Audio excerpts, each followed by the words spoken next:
Hi everyone, Cherie here. Today I'm going to be creating a spread for my Life Crafted album featuring the Wild at Heart Life Crafted kit from Citrus Twist Kits for July 2020. So I've already got an idea of what I want to do with this spread today. I've got plain white cardstock for my background pages, and this yellow grid, I actually got this from this journaling card. So I use the digital version of this card. You can get the digital version of the journaling cards in the shop. So what I did was open it up into Photoshop and increase the size so that it was 8 inches tall. Then I was just able to print them out and trim them down to size to get this nice large grid pattern. This is just printed on some plain computer paper, so it's quite thin, but it's absolutely fine for what I want to use it for. So this is just going to go on my background there. I just wanted something subtle that was going to break up the white background. So all of my other bits and pieces will be going on top of that. I've got my journaling printed here. I've got my titles. I'm using the puffy alphabet stickers there, and I'm planning on putting them onto the page in that sort of curved shape. I've got the Wild at Heart stamp set here, which is available separately in the store. The chipboard pieces, I've got the little die cut pieces here and some labels. I've got the enamel dots as well. So I think I'm going to get started. All I've got today is this one photo. It's very, very grainy. It's the only photo that Maddie brought home from this night that she went out on. So this is her on the roller coaster. She was having such a great time, but this is the only photo we've got, so I really wanted to get this one down on paper because she did have such a fun night. All right, I'm ready to get started. I'll pop you on fast forward and show you how I'm going to put this one together. Okay, so to start off with, I'm going to add that grid paper to my white cardstock background. Just trying to center them and try to line them up as best I can. Just turn that one around a bit so it's a bit more even. Okay, and now I'm going to just grab my sewing machine and stitch a border around the white cardstock and the grid paper as well. So now that that's done, I'm going to create a little cluster on the second page. This is where my photo will be going. So I've got that Tell Your Story die cut piece, the other one that says Wild Hearted, just tucking that underneath there. And I'm also going to add some stitching to that as well. So the little ticket pieces were already attached to my photo with a paper clip, and I'm now just working out what else I want to add tucked in under that top edge. So I've got that little yellow tab piece, I've got this other little piece here that says Captured, and now I'm going to stamp Wild at Heart onto this other label or tab.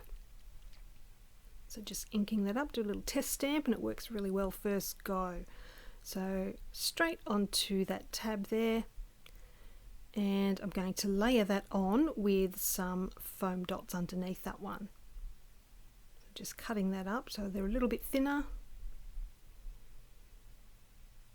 Okay, so that's just going to go underneath where it says Captured.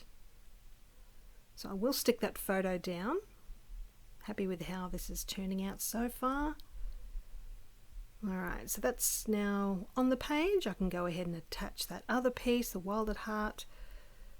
And I'm also going to add this little chipboard heart to the love word, and it fits perfectly there. And there's another chipboard piece that says Raw, which I thought was perfect for this roller coaster photo. Just doing a little adjustment there, and this is all I'm going to do for this second page. I think that's just enough. Lots of lovely layers there. So working on the first page now, this is where my journaling and the title are going. So I'm just working out my spacing before I stick the journaling down into place. I've just printed that out using my computer. I think the font I used was called Typo. One of my favorite fonts to use for all of my journaling.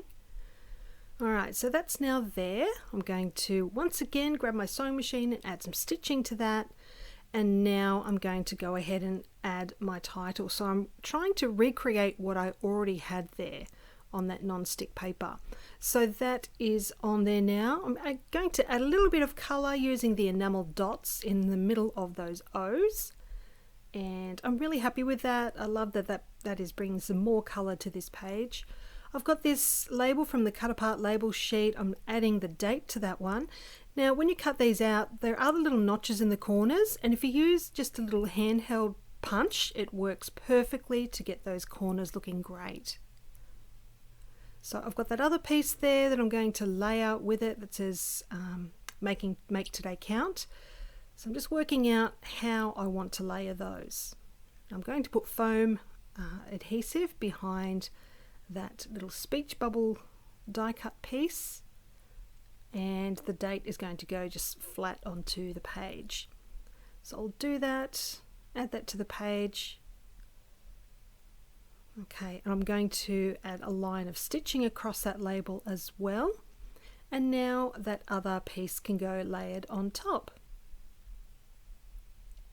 So that is it. I'll give you a closer look at the details. Really loving those enamel dots in the title there, and lots of nice layers around this really poor quality photo, but I'm really glad that I've got this one down on paper for Madison. It was really a great night. She had so much fun.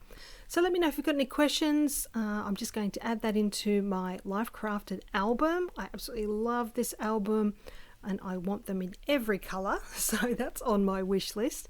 So if you've got any questions, pop it down below. I'll get back to you as soon as I can, and I'll leave a link to Citrus Twist kits down below for you, and I hope to see you here again very soon. Bye for now.